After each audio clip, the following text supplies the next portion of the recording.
Assalamualaikum warahmatullahi wabarakatuh. Saya Iskandar Hasibuan dari cabang Cemara. Ya, ini saya pengalaman baru berdiri di depan Bapak Ibu sekalian, karena saya juga newcomer dalam penempatan saya sebagai kepala cabang di cabang Cemara. Sebelumnya saya di divisi hubungan langganan, bagian tarif non niaga. Jadi pengalaman saya yang baru ini, kemarin ada pipa pecah di cabang Cemara, pipa 300 sekalian langsung. Jadi saya kena jor 2 hari di sana. Pengalamannya itu menyulitkan juga. Karena apa? Kebetulan pipa 300-nya bersamaan dengan pipa 6 inci di atasnya. Jadi dalam pekerjaannya sangat sulit, membutuhkan peralatan-peralatan yang ekstra. Ya, itu pengalaman saya yang pertama sebagai kepala cabang di cabang Cemara. Mungkin itu aja yang bisa saya sampaikan. Saya mohon maaf. Wabillahi taufiq wal hidayah. Wassalamualaikum warahmatullahi wabarakatuh. Waalaikumsalam. Tepuk tangan dong. Baik pemirsa, jadi titi nih. Saya jadi Persahabatan terkadang sangat penting bagi dua insan. Untuk itu kita akan dengarkan dari lapangan rekan kita Iskandar Hasibuan. Silakan rekan Iskandar. Saya Jeremy maksudnya. terima kasih Bung Dedi. Kami dari lapangan ingin menyampaikan tentang arti sebuah persahabatan. Persahabatan adalah menjalin merupakan yang menyenangkan. Karena sahabat yang baik adalah orang yang selalu ada untuk kamu dalam keadaan apapun. Kepada seorang sahabat, kita bisa melepas menyampaikan apapun, baik itu yang menyenangkan maupun sedih. Pada sahabat kita bisa berkeluh kesah, tapi sahabat sejati bukan berarti orang yang sering mentraktir atau memberikan kita pinjaman duit. Tapi sahabat sejati selalu ada pada saat kita gagal. Pantun yang menarik akan saya sampaikan untuk sahabat. Ketika hati tertusuk sembilu, pedihnya hingga menusuk kalbu, tak jemu kau dengarkan keluh kesahku. Terima kasih sahabatku. Terima kasih Pak Dedi. Baik, terima kasih. Assalamualaikum warahmatullahi wabarakatuh. Selamat pagi, salam sejahtera semua. Pengalaman saya adalah selama ini kan Pak kurang lebih 25 tahun saya berkecimpung di pengolahan air dan laboratorium. Jadi biasanya saya mengurusi laboratorium, air dan pompa.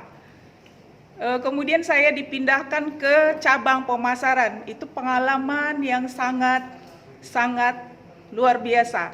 Karena selama ini saya hanya menghadapi air.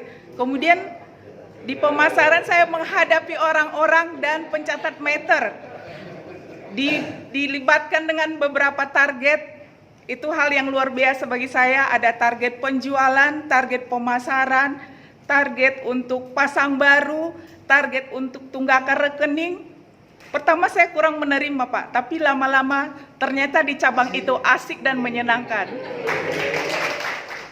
Baik, pemirsa, jalannya satu organisasi bisnis tidak terlepas dari reward dan punishment. Reward dan punishment seperti apa yang dimaksud? Berikut rekan kami Dewi Asdina Siregar sudah ada di lokasi untuk melaporkan jalannya acara secara langsung. Silakan rekan Dewi. Terima kasih Bung Denny. Assalamualaikum warahmatullahi wabarakatuh. Saya Dewi Asdina Siregar akan menyampaikan reward dan punishment. Reward adalah bentuk metode motivasi petugas pelayanan publik untuk memberikan pelayanan prima dan untuk meningkatkan prestasi. Pelayanan publik itu bisa berupa PDAM Tirtanadi, bisa juga perkeretaapian atau pelayanan-pelayanan bank yang lain. Terus punishment adalah hukuman untuk memberikan efek jera terhadap pelakunya.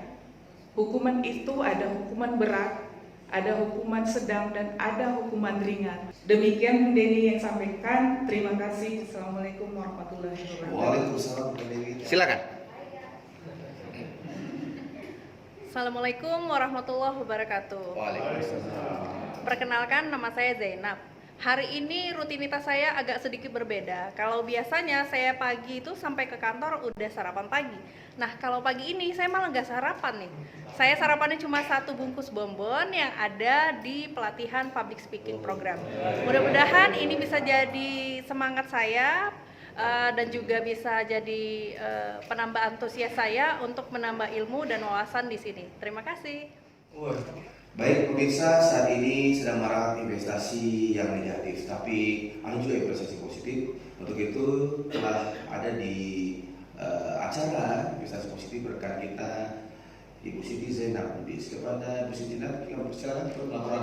Baik, terima kasih rekan Denny. Saya Siti Zainab ada di lapangan. Saat ini sedang melaporkan kegiatan seminar tentang investasi diselenggarakan di sebuah hotel Fairmont di Jakarta. Baik, untuk dapat saya simpulkan, sebenarnya investasi ini dari yang saya dapat dari konferensi ini adalah suatu kegiatan untuk menanamkan modal dengan harapan suatu hari di masa depan akan mendapatkan banyak keuntungan. Nah, sebenarnya kapan dan bagaimana kita akan melakukan investasi ada banyak dijelaskan di dalam konferensi ini. Bahwasannya investasi dapat kita mulai sejak dini, mulai mungkin dari sejak kita mulai mendapatkan pertama kali penghasilan, kemudian bisa juga untuk dilakukan di mana saja. Sebenarnya investasi ini tidak hanya dari investasi finansial, tapi juga bisa dari investasi ilmu. Seperti yang saya lakukan sekarang ini, saya berada di dalam konferensi ini juga sedang berinvestasi. Apa saja yang bisa saya pahami, saya pelajari tentang ilmu investasi ini. Seperti yang dijelaskan oleh Warren Buffett, bahwasannya the best investment you can make is investment in yourself. The more you save, the more you earn. Baik, terima kasih. Demikian yang saya laporkan dari konferensi ini. Saya harap pemirsa dapat mendapat ilmu lebih banyak daripada konferensi ini. Wassalam. Assalamualaikum warahmatullahi wabarakatuh. Selamat pagi, salam sejahtera bagi kita semua. Terima kasih kepada Pak Topik yang telah menunjuk saya setelah dia ini gitu kan. Oke. Jadi saya mau bercerita sedikit memang terkait dengan pagi ini juga, bahwasanya memang pagi ini adalah pagi yang memang cukup prioritas bagi saya juga seperti Bu Zainab tadi. Memang pagi ini saya harus ke kantor cabang dulu, baru ke lokasi ini, lokasi pelatihan, dan saya harus lengkap berkas di cabang dulu untuk dibawa ke kantor pusat, baru saya juga ke hotel ini, di mana saya juga belum sarapan dan juga mencari lokasi parkir yang payah. Jadi saya harapkan juga kepada pihak pelatihan ini kalau bisa setelah ini ya sarapan lah, Pak. Saya rasa itu aja dari saya. Terima kasih. Wassalamualaikum warahmatullahi wabarakatuh. Waalaikumsalam. Assalamualaikum warahmatullahi wabarakatuh. Selamat sore untuk kita semua. Di kesempatan kali ini saya ingin berbagi atau membicarakan tentang outbound yang belum lama ini dilakukan PDM Tentara di Provinsi Sumatera Utara, yang kami semua, yang tepatnya di Hotel Tiara Brastagi. Banyak rangkaian kegiatan yang dilakukan di Tiara tersebut, di hotel tersebut, dan setidaknya kegiatan-kegiatan tersebut adalah membuat kami itu jadi bisa bersinergi, itu positifnya, dan bisa bekerja sama satu sama lain, sehingga memang terciptalah tujuan perusahaan tadi itu ya saling bersinergi antara seluruh pegawai, kepala cabang, dan juga direksi. Dan memang di outbound itu jujur sama yang saya rasakan memang sangat berkesan, walaupun memang sedikit pulang dari outbound itu memang saya mengalami sakit, ada cedera di otot dengkul kanan akibat main guli dengan kebetulan satu kelompok dengan Pak Dirut dan Bu Dewi ya gitu. Jadi tapi itu sangat berkesan bagi saya memang outbound tersebut. Ya mudah-mudahan outbound tersebut ya bisa dilakukan rutin setiap tahunnya. Terima kasih. Wassalamualaikum warahmatullahi wabarakatuh. Waalaikumsalam. Nama saya Surya Dinata Bangun. Saya lahir di Tanah Karo, dekat Gunung Sinabung.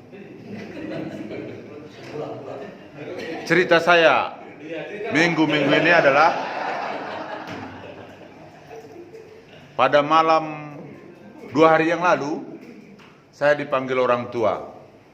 sama ibu saya, orang tua saya berumur sekitar 80 tahun, ibu saya berumur 75 tahun. Nak, di telepon saya, datanglah kamu ke rumah. Dalam hati saya, ini ibu mungkin sakit ini mungkin sakit ini, saya pikir. Nanti kita cerita di rumah, katanya. Singkat cerita, saya datang ke rumah bersama dengan istri. Tidak ikut anak, karena ini adalah persoalan keluarga. Jadi pada saat itu sampailah saya di rumah. Jadi pada saat itu, apa yang saya pikirkan tidak terlintas apa yang ayah dan ibu saya katakan. Yang ibu katakan pada saat itu adalah, nak, ini ada sebidang tanah kita yang laku, katanya. Enak ini ya Pak ya kan? Enak. Tapi nanti buntutnya nggak enak. Ya, ini ada sebidang tanah yang kita harus sudah istilahnya udah mau beli, katanya. Ya mungkin ini DP-nya pun sudah ada, katanya sama saya. Jadi jelas singkat cerita sudah diceritakan berapa harganya. Jadi maksud ayah dan ibu bagaimana? Ini kami ada 5 saudara. Bagi 6 apa bagi 7? Ikut ibu, saya bilang. Dijawab ibu dan orang tua saya, bagi 7 lah nak, katanya. Oh iyalah itu harta ibu, saya bilang. Jadi singkat cerita dikalkulasilah, dapatlah X harganya lah kan, satu untuk satu orang. Jadi setelah itu dapatlah kira-kira sekian juta lah Pak ya, sekian juta lah kita katakan. Nggak usah puluhan, nggak usah ratusan, sekian juta aja. Tetapi pada saat itu setelah dikali-kalikan, orang rumah bicara sama saya, Pak itu kurang, bilang tambahkan aja, katanya sama saya. Wah ini, itu kurang, katanya. Iya, inilah yang nggak enaknya, itu kurang. Syukurin aja, apa yang nanti dikasih segitu aja kita minta. Orang namanya kita nggak berusaha, namanya dikasih orang tua. Saya bilang, saya sedikit beriman. Jadi setelah itu kita singkatkan apa ini bisa 1 hari nih. Setelah itu saya pulang ke rumah naik mobil dinas yang ada logo Tirta Nadi ya, sampai di rumah kami. Ma, jadi nanti rekeningnya itu nanti sama ayah aja ya, aku bilang. Jadi atas rekening itu suka-suka akulah nanti yang belinya ya Ma, saya bilang sama ibu orang rumah. Orang rumah melenceng sedikit, tidak maulah. Jadi kalau begitu kamu yang mengurus dirimu sendirilah, katanya sama saya. Jadi pada saat itu, malam itu saya bertidur berseberangan di tengah tolak punggung, Mbak. Aduh, itulah. Tetapi pada pagi hari saya colek dia, sudah dia mulai bergembira. Itu dia. Mungkin ini yang cerita yang bisa saya paparkan. Ya, artinya dalam kiasan ini, walaupun ada rezeki, tidak usah ada persoalan. Jadi persoalan di dalam rumah tangga pun harus 1 hari umurnya. Mungkin itu yang bisa saya sampaikan. Mudah-mudahan bermanfaat. Terima kasih. Baik, selamat sore pemirsa TV Public Speaking dimanapun berada. Kita hari ini kan ditemani oleh rekan saya Bapak Surya Dinata yang akan melaporkan secara langsung jalannya kegiatan Gamers di lokasi kejadian. Silakan. Kita laporkan perkembangan permainan dunia maya atau gamers yang ada di Indonesia. Perlu diketahui bahwa gamers di Indonesia ini mayoritas kita sebagai orang tua atau para cendekiawan atau para pekerja, para pendidik juga belum sepakat gamer ini bersifat positif. Karena gamers ini dimainkan di dunia maya dan dia berimajinasi. Ada yang berpendapat bahwa gamers ini adalah candu hidup, bukan narkoba, tetapi candu hidup, bebarengan dengan narkoba. Perlu diketahui bahwa kenapa orang tua itu tidak menyetujui anak-anaknya melakoni atau bermain game. Karena satu, dia menyia-nyiakan waktunya. Kedua, dari gamers ini tidak ada respon atau income yang didapat. Ketiga, para orang tua sering berperilaku bahwa dengan memainkan gamers ini perilaku anak-anak akan berubah. Para anak-anak kita itu dia sudah melewati batas-batas yang telah dilakuinya. Para gamer itu terwujud menjadi profesional atau dengan gamer sejati, yaitu memiliki keinginan dari hatinya, kuat, inspiratif, dan bersemangat. Mari kita dukung, mulailah kita berubah mindset kita hari ini, bahwa anak-anak kita, kalau kita arahkan ke arah positif, tentu dia menjadi profesional dan gamer yang sejati. Sekian, mungkin itu yang bisa saya tambahkan. Assalamualaikum warahmatullahi wabarakatuh. Selamat pagi, salam sejahtera buat kita semua. Saya sebelumnya sudah pernah mengikuti pelatihan public speaking sekitar 2 tahun yang lalu, yaitu di Hotel Polonia. Jadi kemarin pas saya dapat surat dari SDM untuk ikut kembali, saya agak maksudnya agak bingung gitu kan. Harusnya rekan yang lain yang belum pernah mengikuti yang diikut sertakan, tapi karena ini memang bagian dari tugas yang diberikan, saya datang.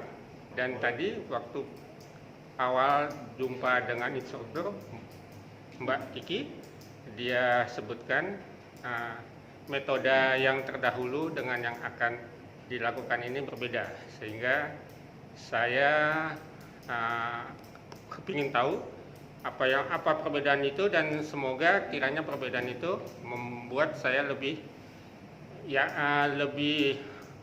percaya diri lagi untuk bercerita di depan umum.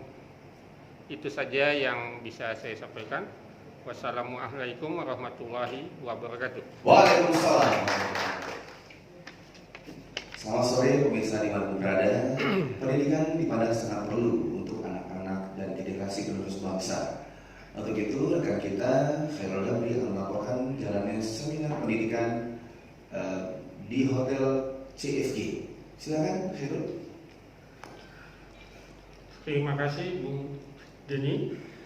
Di sini saya melaporkan dari Hotel CFG dalam pameran pendidikan, bahwa